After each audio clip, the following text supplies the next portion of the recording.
నేను రేపల్లె నుండి విజయవాడకు వస్తుండగా హృదయాన్ని ద్రవింపచేసే ఒక దృశ్యం చూశాను. దట్టమైన అటవీ ప్రాంతంలో ఆకలితో అలమటిస్తున్న ఒక కుక్కపిల్ల తన స్వంత చర్మాన్నే కొరుక్కుంటూ తింటోంది.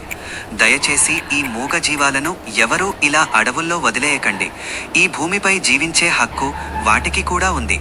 రాత్రిపూట ప్రయాణికులు దయచేసి మీతో పాటు కొన్ని బిస్కెట్లు లేదా ఆహారం ఉంచుకొని ఇలాంటి వాటికి సహాయం చేయండి. ఈ చూడొచ్చండి పాపం, ఇక్కడ అడవిలో వదిలేస్తారు. మీరు అడవిలో వదిలేస్తే గడ్డి తినాలా చెప్పండి?